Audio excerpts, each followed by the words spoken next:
Jason Gorber as Deadpool and Wolverine teaming up to save Marvel. Let's go now to Metro Morning's film columnist. Hey, Jason, how are you?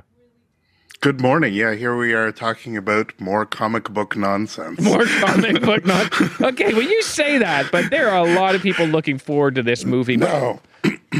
This film is, look, I just got back from Montreal. I was at Fantasia International Film Festival, which is this amazing genre festival.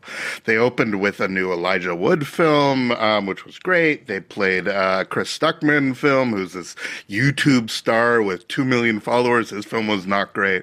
But I saw a press screening of Deadpool and Wolverine there, which I would have loved to have seen with Fantasia's audience. Fantasia, like After Dark here, or Blood and Snow in Toronto, or Midnight Madness at TIFF, this is the kind of, we use the term fan service, not necessarily in good ways, but this is Deadpool and Wolverine is a type of film where you go in with a large group of people that have a vested interest in caring about these characters and genuinely being entertained. And if you've, what I missed in Toronto when I was away was Ryan Reynolds and, that guy whose name you forgot, that Hugh Jackman guy. Whoops. Coming to City with Sean Levy, who is from Montreal. Some of the producers are Canadian. There's lots of Canadian connections to this film. But they have been busting their butts to sell this film on the junket circuit, but I think it's being done out of a genuine sense that their audience is hungry for this. For Hugh Jackman's character, who basically, spoiler, died at the end of Logan. I don't understand that. Hung up his claws. How does he become undead? That seems like a key challenge. Let me explain to you the joy of the multiverse.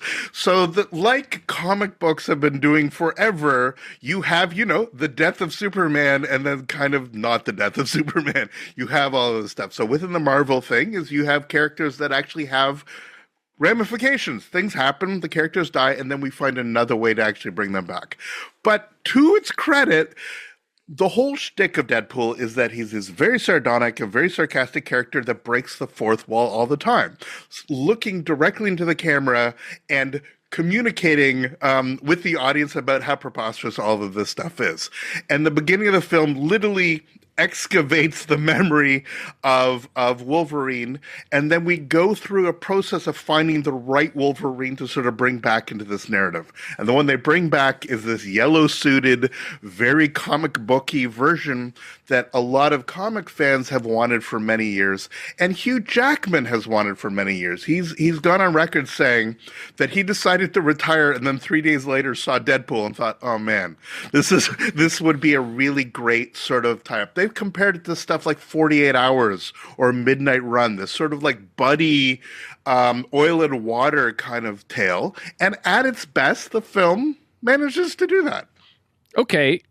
How does it compare to like a typical superhero movie? And do you have to have seen the previous Deadpools to get it?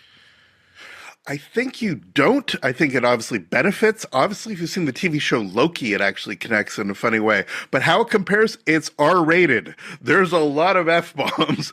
This is a character where they go full bore and actually just sort of rip at your expectations of these sort of, kids films with people in tights. This tries to go the sort of much darker, much more violent, a lot more CGI blood. This is that kind of film, which is why that's why I said it plays sort of for the genre fans out there. But the dynamic, how it all plays out, is that it's also a sort of memorial of sorts to 20th Century Fox. There was a divide between the comic book movies that 20th Century Fox was doing and the stuff that Disney was doing. Disney was doing all the Avengers films and all that stuff that we thought of. And then we had all the elements with 20th Century Fox. When 20th Century Fox got bought by Disney, it all sort of coalesced. And so now you have somebody like Ryan Reynolds actually in many ways commemorating that era and signing off on this character and this connection that he has with Wolverine. It's definitely worth seeing for fans of the show. Okay, there's your advice. Jason, as always, much appreciated.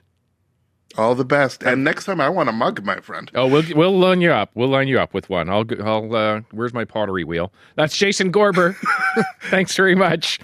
Jason All the Gorber best. Take is, care, David. Yeah, you too. Is our Metro Morning film columnist. Shelf.